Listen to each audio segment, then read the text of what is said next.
You're listening to Leadership Powered by Common Sense with your host, Doug Thorpe.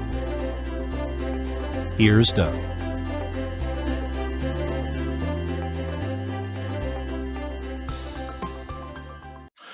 Hey, Scott, how are you? Doug, how we doing? I'm good, man. Good to see you again. Yeah, likewise, brother. Good to be back in the saddle with you. Yeah, it's been a while. How are things in your world? Good, man. I was in Brazil in the rainforest for about a month with the Yawanawa people, learning about their like tribal spirituality and like how does that work? And how do people actually live inside of tribes? What kind of practices do they keep? How do they run their communication? Like all that stuff. So it was pretty wild. I bet. Was that some kind of regular offering, or how do you get into something like that? Yeah, so they offering it to like Westerners. They have been for the last like 7 years or so. So they've gotten like pretty westernized, I'd say, like in the terms of like, realizing like, hey, you need to have like meals and stuff. But it you can get into it. It's called a dieta. Part of like a dieta though is that you're signing up for like very little food, like no clean water. You're living in very Spartan conditions. Like it's part of like among the other things that you're learning, they're also like stripping away like all the comforts and safety nets and distractions that come like in normal life, and like to pull you down to like just the very basic of what is living about, into it. So it was very challenging, but at the same time like really rewarding, and I learned a ton. So what else do you want?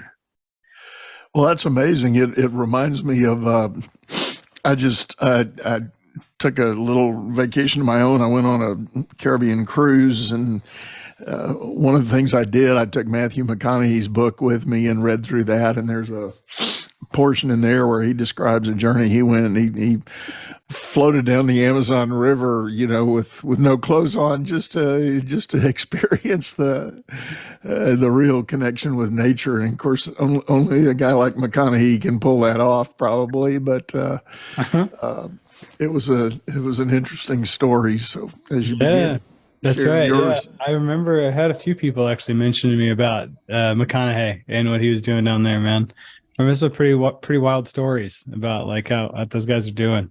And but yeah, man, there's something magical about it, It's about like being stripped of nothing and being in nature of it. And like the feeling that comes with it is that you don't need everything, like the feeling of like, oh, actually I'm perfectly content with nothing besides like this, into it. Which itself is powerful and also like slightly confusing coming back into normal life, because then you're like, well, then what is all this about? What am I doing all this for if I don't actually need it? Yeah. Into it. And then it turns into its own process of like, you don't, it's no longer about like making decisions out of a sense of like need or any objective. It's like making decisions from a place of just purely because you think that it'll be fun, and that you're like, well, maybe and there's some joy I get out of like helping other people. And so like, that's really just it. Like it turns into some just basic simplicity of why am I doing anything if I don't need to? Well, I'll call it my very Western influence, my combination of skepticism and capitalism. Did they charge you for that experience? Of course, yeah. Like the tribe has to like support their things, right? And they're trying to like expand and have better like healthcare and educational systems and housing and like whatever, right? So it could be that it's just like one big like, oh, this is like the way they make money, and it might be. It's probably like their most lucrative way to like make money off of it. And I thought about that like while I was down there, especially when I was frustrated, and I was like, oh, these fucking people, and like this is just one big money making scheme, and like blah blah blah blah blah. And but like on the other side of that is like, what difference does it make? Like what really is the only thing that's true is whatever experience I'm having. Either I'm having the experience of like being frustrated and feeling like blah blah blah, or I'm having the experience of like, what am I here to like learn? If I'm having the experience of being really frustrated and trying to put all of these like images like on other people, is that any different than what I'm doing in my normal life? I mean, is that what I'm really the way like I'm operating? I'm thinking that everybody is out to take from me. And I say, well, what actually is freedom? Well, freedom is being able to come to a place where I'm not caught up in all of this stuff about other people. I'm really just centered inside of what's my own experience. And it doesn't really matter what their motivations are. I'm just interested in what's my experience. Is this the experience I want to have? What experience am I having in this moment? So this is like the problem with like spirituality, is because the whole thing always turns into just like something of like simplicity, where everything is just another way to guide you back to what's the simplistic version of what's this moment, what's the experience I'm having, is this the experience I want to be having, how can I get it to shift inside of myself? And they do all of these things and all of this analysis and all of this study and all of these emotions and all of this other stuff you can go out there to really just guide you back to like one basic, simple deal.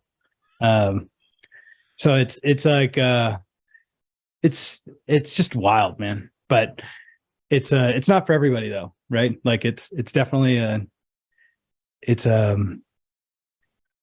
just definitely something that was right for me, right?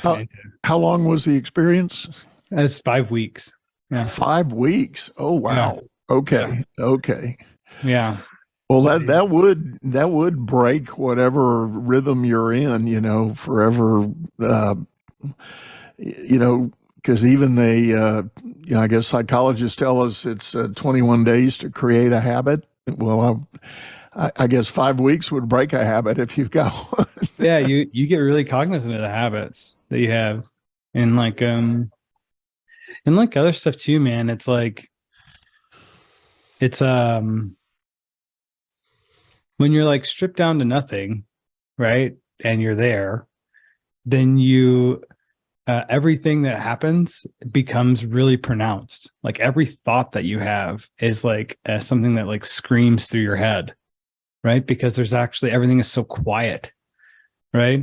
And so it's like it doesn't take like 21 days. It's like 3 days, and then whatever is the shit, your bullshit that you run in your life that drives you crazy and causes you anxiety and fear and doubt and makes you think you got to do all these things on the outside in the world to feel differently on the inside, whatever that is for you and your particular formula for doing that, all of that now becomes ultra clear. And you're like, wow, I'm running all of these programs of all these things I think that need to happen. And then when you can't do any of them anymore and it's just you sitting there and there's nothing to do, then all of a sudden you're like, holy shit, I am just a crazy person.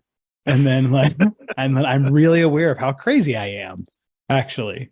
And then you get to work on that. And like the craziness is like real craziness. Like just quickly tell you is that like, I had a lot of my youth and my childhood and my young adulthood. I was really frustrated and angry pretty much like the whole time about like life and family and how I didn't get the respect I thought I should get and wasn't, all of this stuff, right? Which actually served to lead me into like being an attorney and starting a successful business. Like these, if whatever you want to call them, some people call them traumas or whatever, right? Whatever those are, they drive us to do great things, right? To build things and to be great people.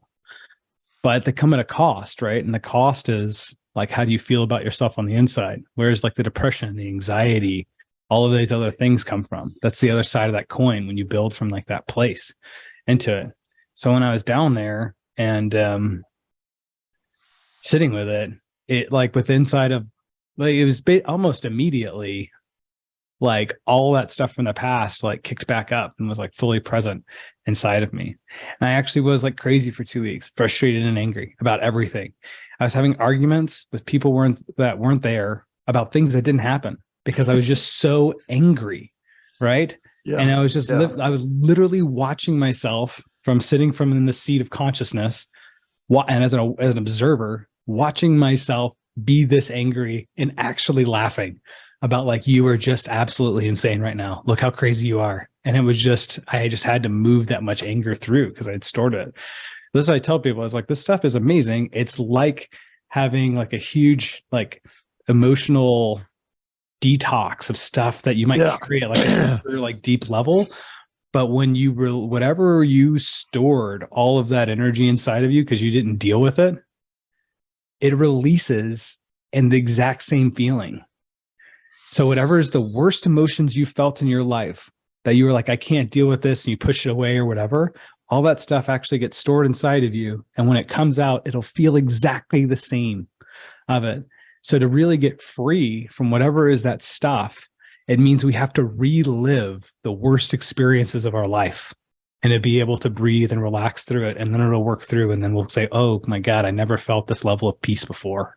I didn't know this could exist because we've been carrying it around for so long. We forgot what it felt like to not have it.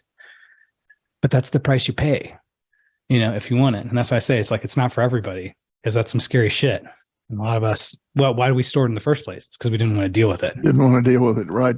Well, your point about some of that early life experience becomes a driver for what you do as a business owner and creator of enterprise.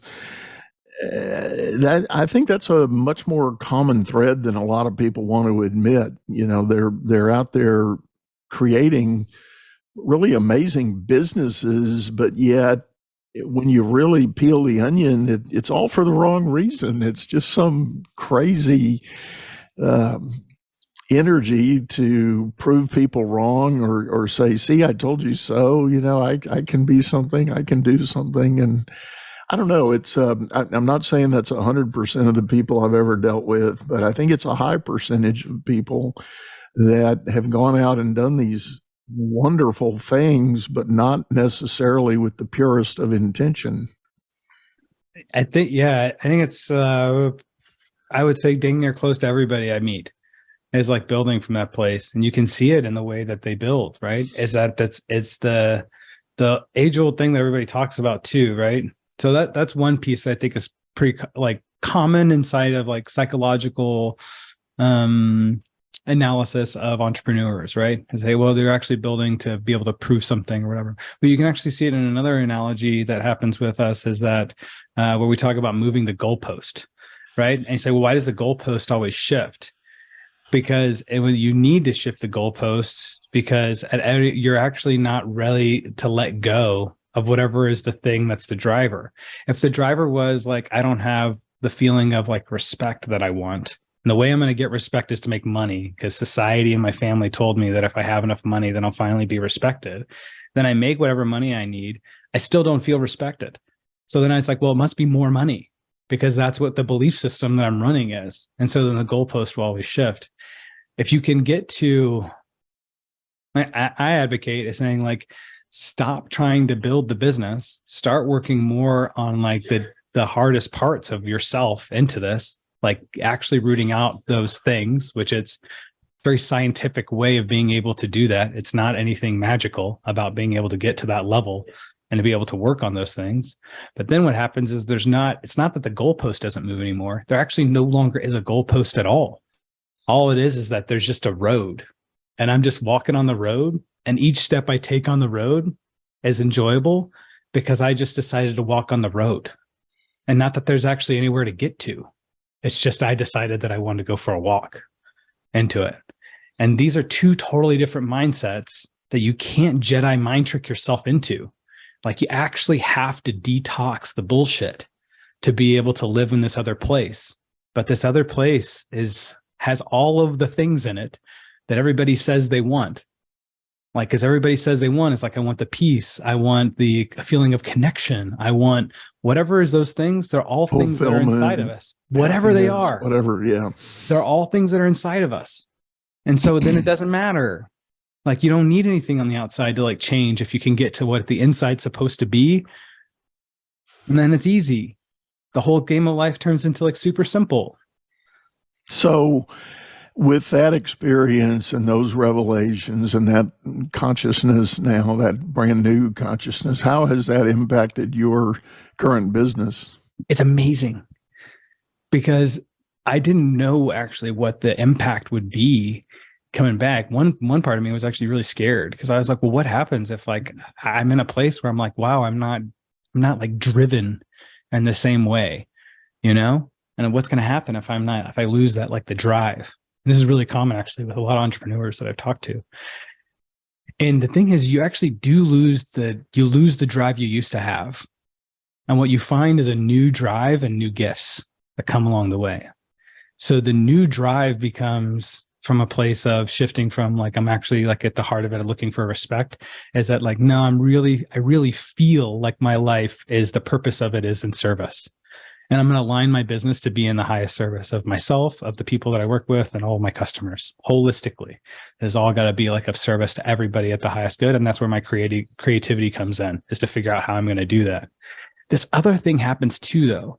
You almost get like magic powers in a way, but not like in like, I'm going to,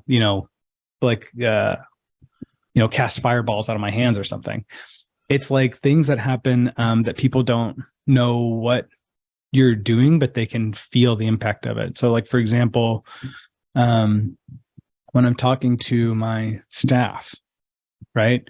And my staff actually, after I've been, over the course of the last like few months, have been like giving me feedback to say, Scott, it's really, we've been noticing that like you talk slower, you're much more deliberate with everything that you say.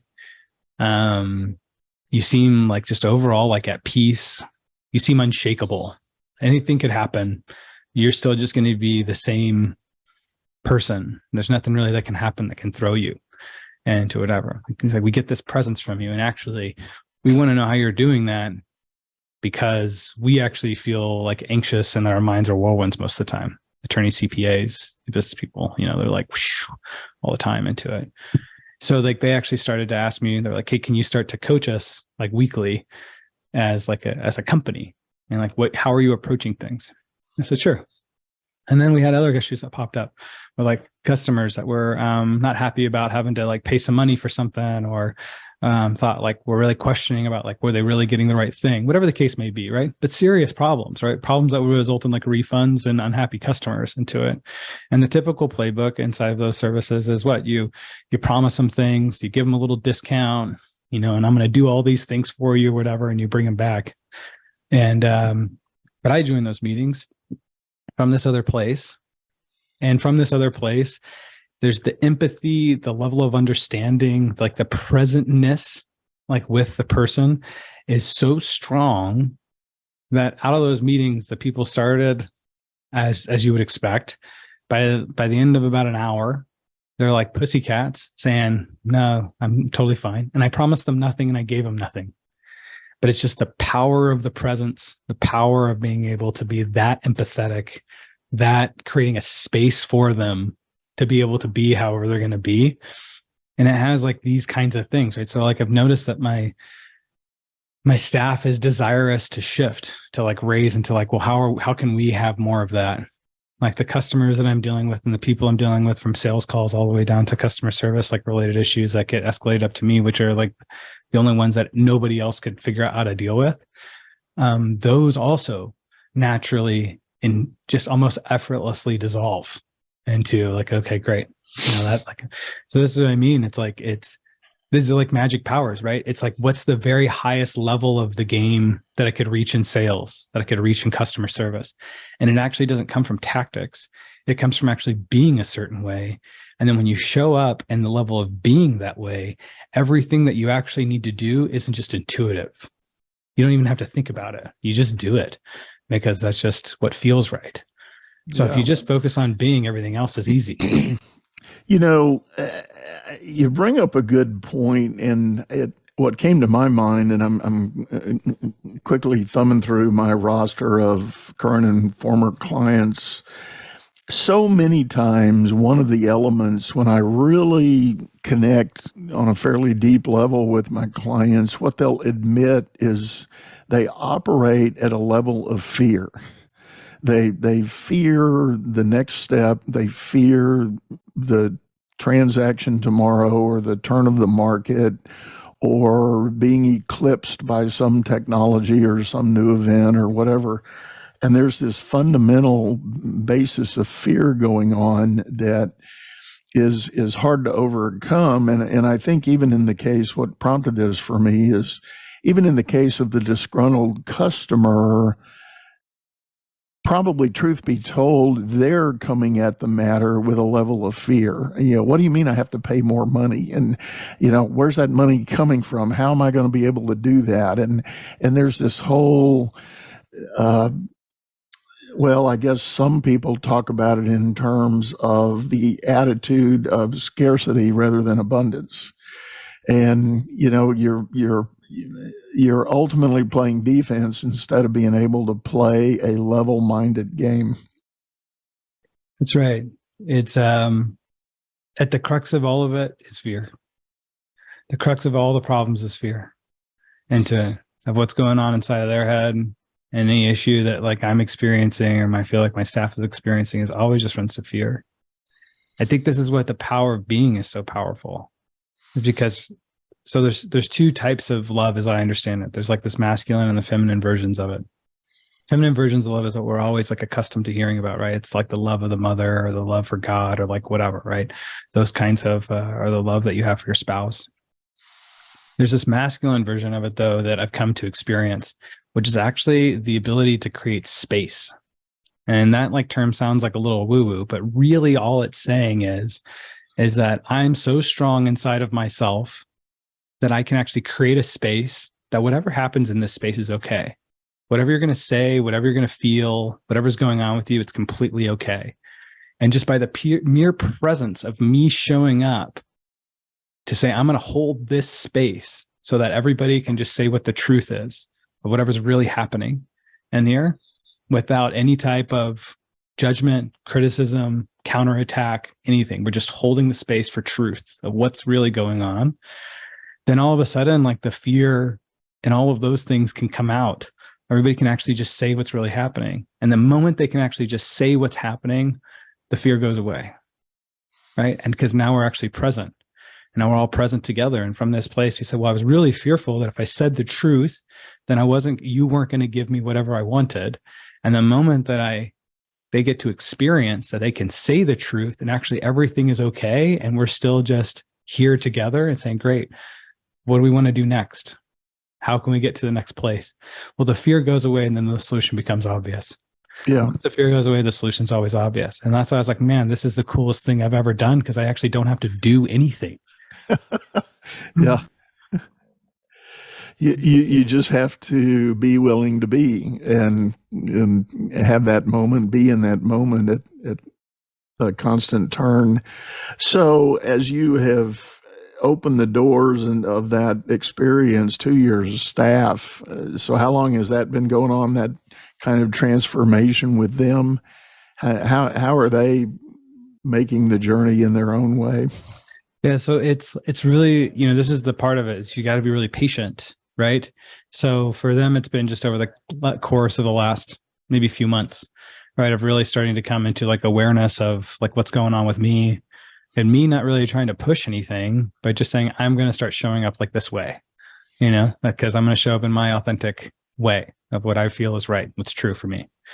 And then it's just been like it's been a few months of just one-off conversations with people. And then just more recently here within say the last month of like me coming back from being in Brazil to start, doing like weekly coaching, but it's very slow, right? I mean, you're talking about like the very first conversations is just like, are we even clear about what it is we want? How aware are we with what's happening inside of ourselves and other people?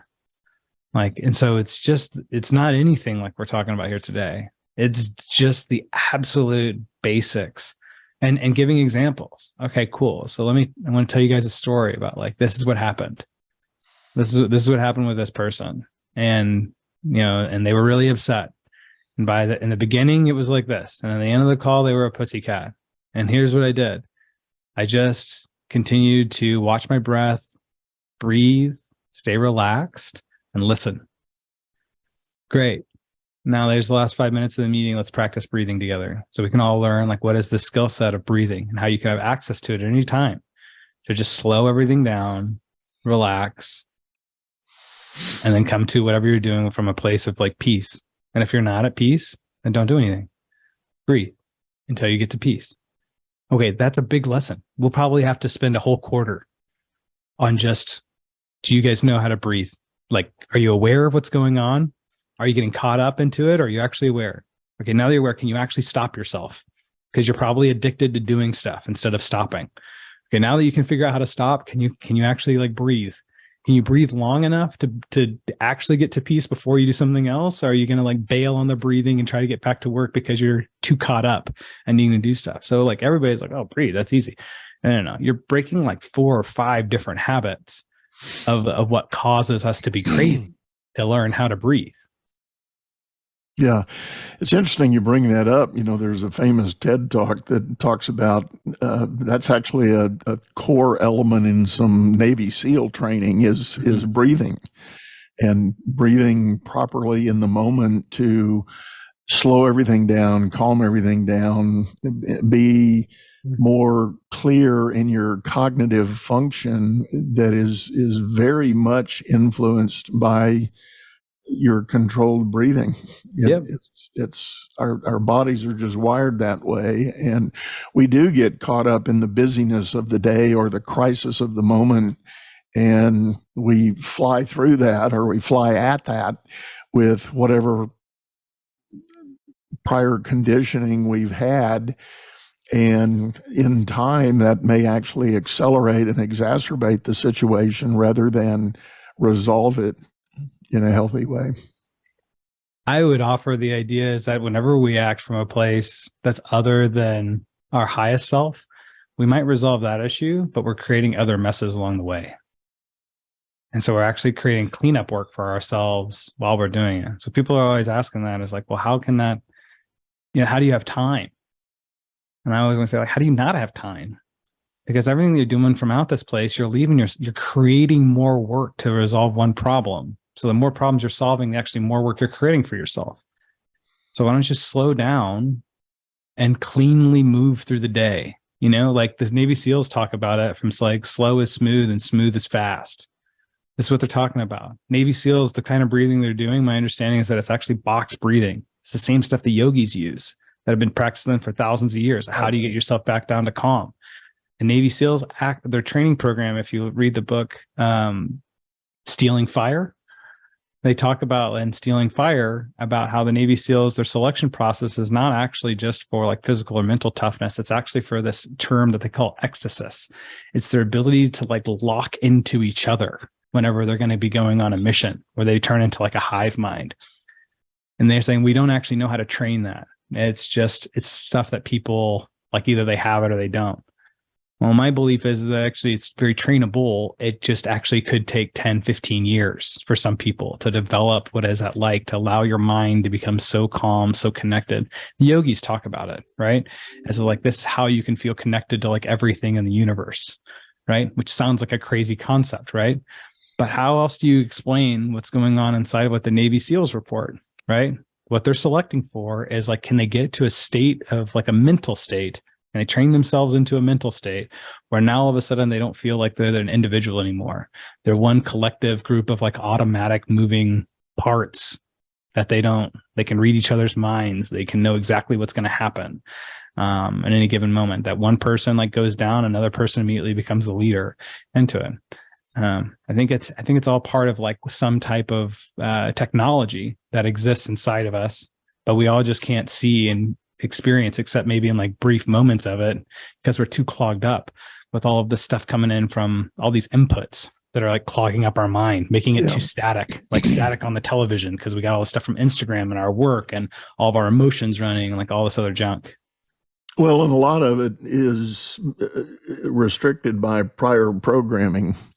Whatever we learned at home or at school or in our early adult experiences can't help but program us to think, feel, and believe certain things. And when those become truths and core beliefs that are not rooted in, well-resolved understanding, we just continue to operate that way. And if anything else, we create self-fulfilling prophecy about how we're going to go out in the world. That's right. Yeah. It all becomes one self-fulfilling prophecy because it actually is like your beliefs, like the reason, like one of the great stories, I I remember hearing about is like there's a, you're in like there's a guy and a girl are in a relationship, and the girl's always is afraid that the guy's going to cheat on her, right? So what does she do? She's like always, like breaking into his phone and checking up on him all the time and monitoring where he's at, like in his location or whatever, right? So then the guy otherwise would have been like super happy with the relationship, loves her. All of a sudden, like he doesn't really feel trusted, feels like somebody else is like actually, makes him feel really uncomfortable. And then so he starts to not feel connected to his girlfriend, and then he cheats on her. So I was like, well, it's the fear of he's going to cheat on you is actually going to cause him to cheat on you, right? Because you're running it, into it. And I think this is actually one of the key pieces in like leadership in business. I think this is actually where we're going to be evolving into in business, is that I think the next generation of like great leaders in business will all be spiritual leaders, whether I don't think anybody's going to say those terms, right? Like I don't even say those terms right into it because I don't want people to get off put by terminology into it, right? I just want them to like experience what it's like and then listen to like, aren't these just common sense things that you can put in place or try and tell me how you feel, because feeling is real. Everything else might be bullshit, but feeling is definitely real. And I think what we will find from that is that all of your training like becomes super leveraged because people aren't just memorizing tactics, they're approaching it from like a state of beingness, and you'll end up having huge amount of your customer satisfaction will go up, your sales will improve because you're just teaching people about how to be more connected to each other. And I also think it'll be like the number one thing that actually re-engages the workforce, because it'll be the people that can hold the center of focus of attention for their tribe, their company, right? Of the people they're leading. It will be the thing that they'll say, well, I can't get anywhere else. I can't get this kind of somebody actually coaching me on how my life skills are improving. That's making me more advanced in my career, effortlessly improving inside of my career. But also this weird magic thing happens that the skills that I'm learning inside of like my job, funny, also actually help me with every other area of my life. These are the stories I hear from my staff. Oh, that thing that you taught me about how to work with like that kind of customer, with that kind of conversation, I realized that happened with my husband, the same kind of thing. And I did the exact same stuff and it worked beautifully. So now my relationship with my husband is better. And I was like, great. If you can actually be a leader who's helping people upskill what's happening in their workplace as like an laboratory that's going to help them upskill what's happening in their life, how do they ever leave you? What is that worth? It's worth everything. Because at the end of the day, they're like, what do I need? $10,000 more dollars, or do I need a better relationship with my wife? Because Scott helps me get a better relationship with my wife. How does he help me do it? By helping me with the same stuff that happens inside of my work. Why does that work? It's because life is no different than work. We are just who we are. Just one is just the extension of the other, and the same BS that happens inside of our lives, our personal lives, is the same issues that are raising inside of the workplace. So the workplace is actually the single best training ground that we have if we have good leadership to show us, here's how to be more adept and more skillful about how do you manage yourself and how do you manage the world. Live a successful life, not just create a profitable business. I think it'll make an ultra profitable business too, because if everything is working better, right, doesn't the profitability go up? I mean, isn't it like the one thing that raises everything? Everybody gets what they want. I, as a business owner, am making more money. My people are happier. They're not going to leave. They automatically become more skillful. They're more energized about work because they're like, holy smokes, this is the only place in my life that actually feel like things are improving and that people are there for me to be able to get there. Like, how does everything not improve if we take this approach? Yeah, I like that. And it does remind me that's one of the things that I value as an opportunity to be a coach for people. As I work with leaders and we explore these principles and things to help them do more to engage with their teams and create better workplaces, inevitably, I will, somewhere in that journey, I'll have a client open up a session by saying, oh, by the way, that thing we talked about last week, I went home and I talked to my wife about that. Or I talked to my husband about that. And they'll say, Well, the usual thing they say is my spouse told me I better pay attention to my coach. Can I tell you one too, Doug? Is I belong to a member of like a high net worth like men's entrepreneurship and real estate group called GoBundance, and in GoBundance, it's they have like certain pillars they live by, right? Like it's like, hey, bucket list adventures, like genuine, authentic relationships, these things, which are like basically like life fulfillment, parts of things. Because this is what happened to these guys, right? They're like, hey, cool, I made the money, but like, what are all the other parts that actually make life great, right? And funnily enough, all these guys talk about it is that when they say, my wife loves it when I come to this event where I get to ski all during the day and then I mastermind with amazing dudes and get more focused about like what is going to be the next level of what areas of my life am I focused on improving, and how are great men and great women doing that, right? So I can learn faster. So I come home and my wife is always stoked when I come home because I have all this, I'm a better version of myself when I come home, and they always want me to go. So it's the first time like I've ever heard in my life that like the spouses are like, you need to go out there and go have a bunch of fun, and are pushing them out the door to go do amazing fun stuff and also get like improvement of like getting upgrades, are reminded of what is these other things that are going on. So I think it's like this beautiful system, right? As like, what if it's possible that if we take this approach in these different areas of our lives and it underpins like a section of everything we do. It doesn't need to be the whole thing, right? It doesn't have to be all this like huge hard work, but if it just underpins like an intentionality of a section of all of the stuff that we do, then we can develop a system where there's no longer like the need to compromise and that old fashioned sense. Like everybody will win and get more of whatever it is that they're wanting into it. And so maybe call me an idealist, but I think it's possible. So what has your GoBundance group said about your experience in Brazil? Yeah, so they're really curious because, these guys, they're still going through stuff, right? So I come back from it and I sat down and I have coffee with the guy and he's like, yeah, man, since the last time we talked, actually, I'm going through like a major divorce. We had been separated and now we're going to go get divorced. I could see this guy, right? And like the moment he starts talking about his divorce, like his whole body freezes, right? So I jumped in and I was like, hey, are you aware of what just happened with your body? And he's like, no. And then he just continued on with the story, right? And continues on with it. So at the end of after he's able to, I practice the things that I know of, right? Hold space, like be able to just sit with him in the moment of the emotion without needing to like guide the conversation. Just let him say and be, and let him work through whatever he feels like he needs to share in that moment, right? After he does that, then it turns into like a conversation that's about, do you know why I asked you what was going on with your body? And I'll say, no, I have no idea. What was that about? And I say, yeah, because you froze. So like you have fight or flight that's running about this thing about the divorce, which means you have huge amounts of fear that are associated with it. Do you know how to work through that fear to help deprogram that fear so that way this will no longer be a pain in your life? That you can move through this divorce and it'll just be an event of something that happened, but it won't be anything that affects you emotionally into it. You can stay centered inside of yourself. And he's like, I don't know how to do that. So I was like, cool. Let me show you like a little bit of theory about like how this deprograms the nervous system using just scientific things that we've already studied in terms of brain and neurological analysis and breathing that happens with it. And then I breathe with him. I say, look, hold in the front of your mind, do this kind of box breathing. Okay, we do that for 5 minutes.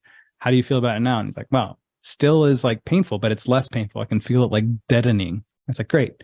Keep doing this over the course of the next 2 months. I guarantee you when you go in to like sign those like divorce papers, it'll be like a non-event, or it'll be close to a non-event.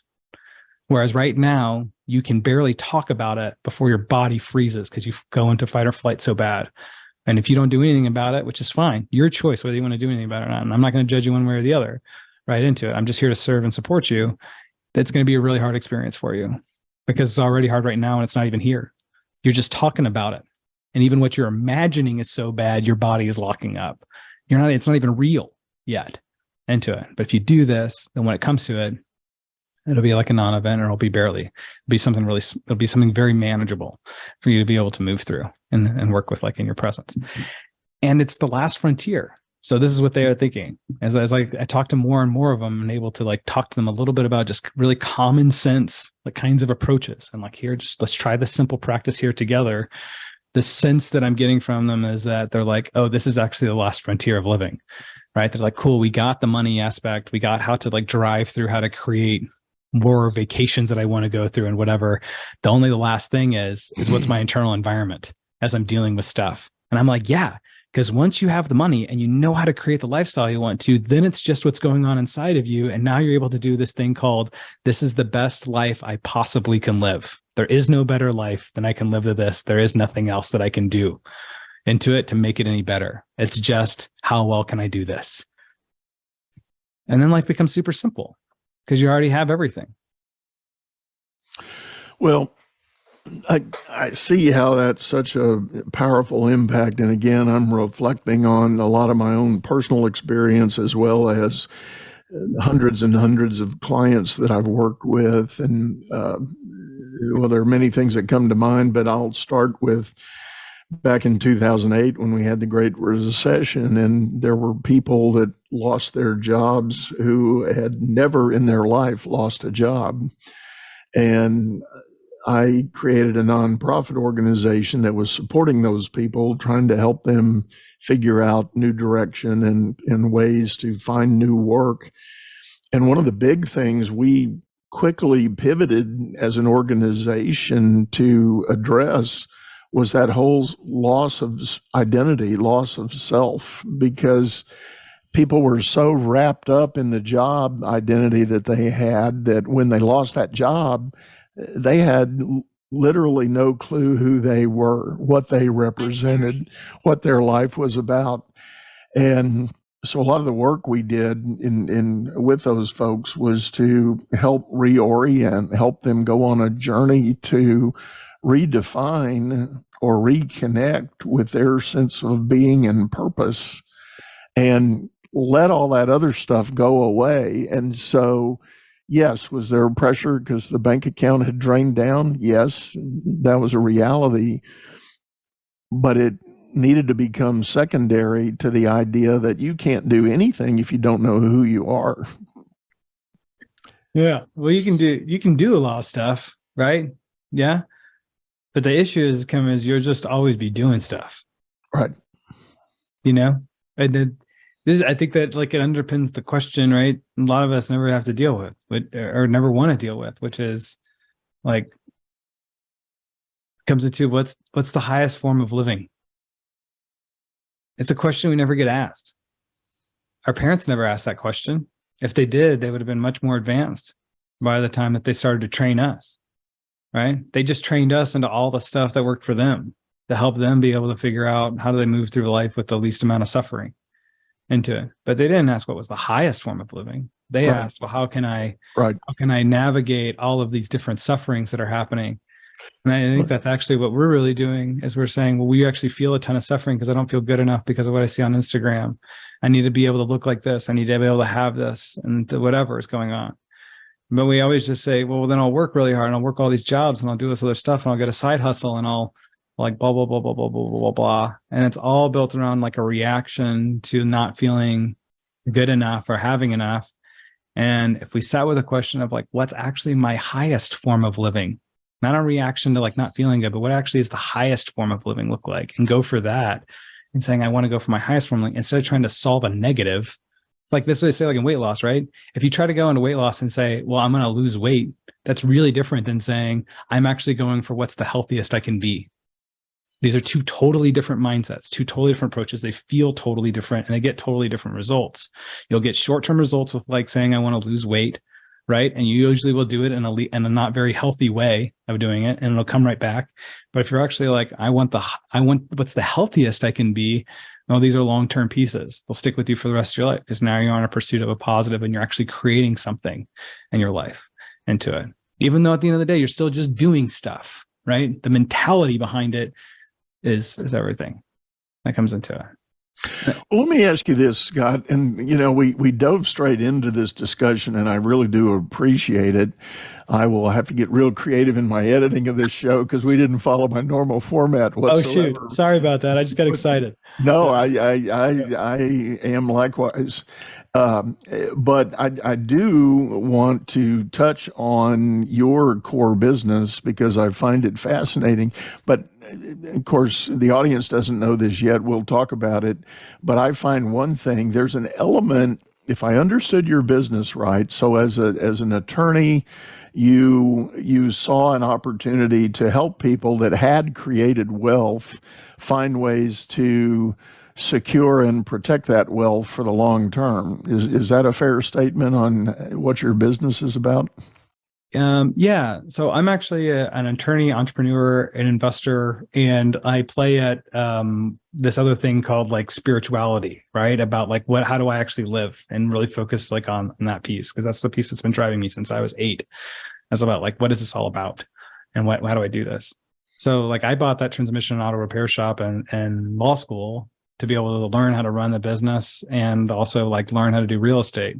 And then as I grew my real estate and grew my business, now I had wealth, and I had to figure out, well, now that I have wealth, how do I protect it? How do I hide the assets? How do I to protect myself from lawsuits?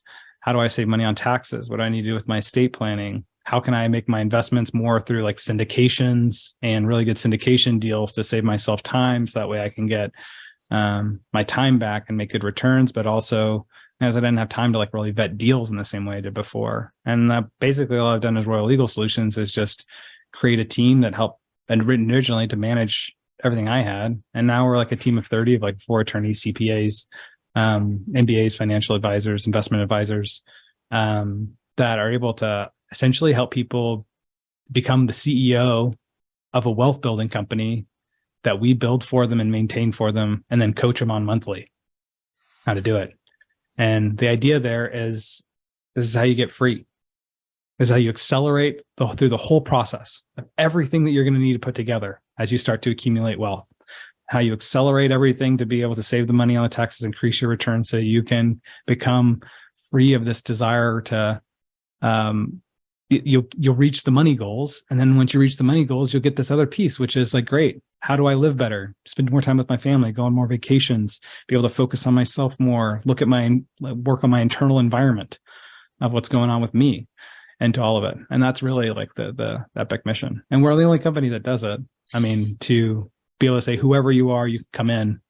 And if you're making over $150,000 a year, it will save so much money in taxes that it'll pay for everything else that we're going to do. And we can build it all for you, maintain it for you, and train you how to use it.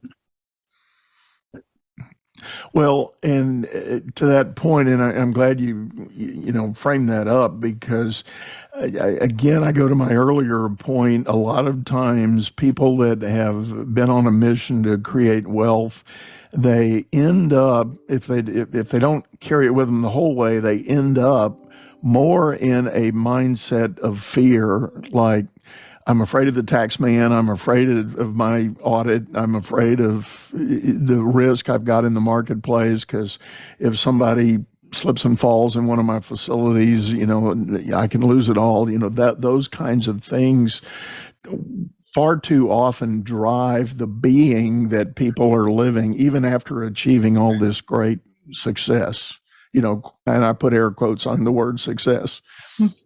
Yeah, I mean, it's everybody, right? So like everybody worked really hard on how to make the money, but they didn't work hard on like, okay, after I have the money, now what? I mean, I know billionaires that still spend 20 hours a week managing their wealth.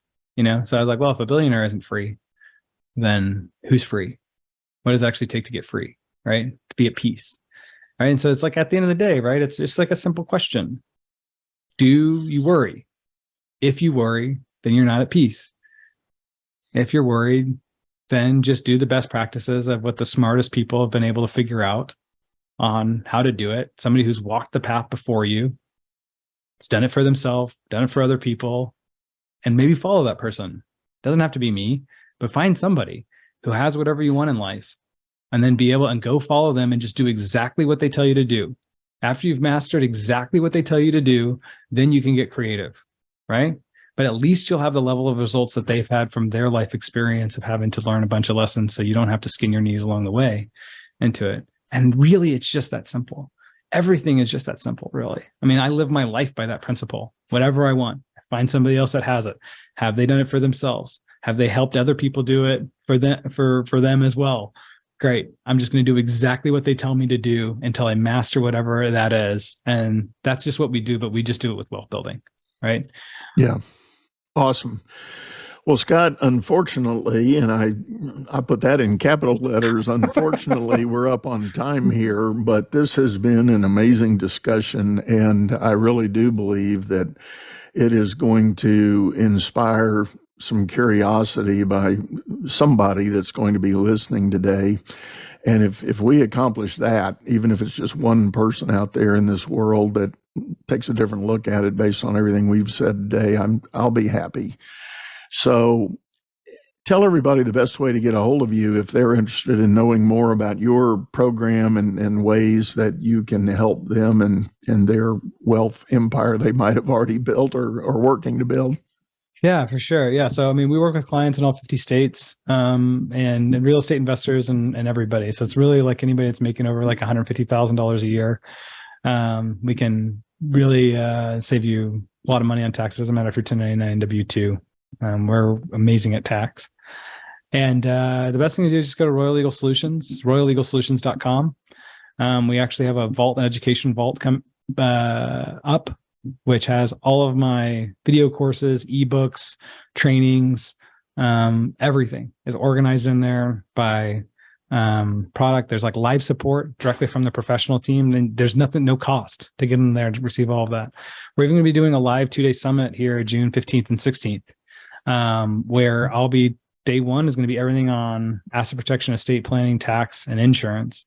Day two is going to be, here's 4 different asset classes for syndication investments. They're going to be paying somewhere between like 15 to 25% returns plus 180% bonus depreciation in some cases. And why is that so important? Is there's a way that you can get into those because we have a community of people because we have a community, we can negotiate better like investment rate returns for our community. I invest in these same deals myself. And that's the intention of the summit. Is in the summit, you're like, cool, this is the live training. Apart from the live training, we have a vault. Inside of the vault, there's all of the education on everything that we do, giving away all the secrets for free. You can even message the professional team inside of that platform to be able to get direct questions as you're doing like your study. And we give it all away for free into there. And if you contact us into it, we'll actually walk you through it one-on-one to show you like, this is what we can really do for you. As long as you're qualified. As long as you have appropriate assets or you have appropriate income, that we can actually, if it all makes sense, that we can do something together, walk the one-on-one without even making like a commitment. Everybody else out there is like, it's $10,000 for anybody to give you a look on the HUD. We're like, no. Everybody gets to look under the HUD. We'll educate you on it for free. I mean, it's really something that nobody else is even close to saying like, we'll lay all our cards on the table beforehand about what this is like. So just royallegalsolutions.com. Best place to start. Great. Well, Scott, thank you so much. And again, everybody, I hope you take to heart what Scott shared today. And if I need to apologize in advance for those of you that are going to say, oh my God, Doug, you've gone over the edge. This is all woo-woo and everything. I'm going to encourage you to be slow on that judgment. Think deeply about what the proverbial question is, what keeps you up at night? If you're thinking about your business, your family, all your financial affairs and things that are going on, think about the things that Scott shared today. And I really believe you're going to find some truth in the teaching here that he shared. So for now, we're going to sign off, say goodbye. Thank you for spending your time with us. We hope it was helpful, and we hope to see you again real soon. You've been listening to Leadership Powered by Common Sense, hosted by Doug Thorpe. If you would like to know more about the coaching and advisory services he provides, visit dougthorpe.com.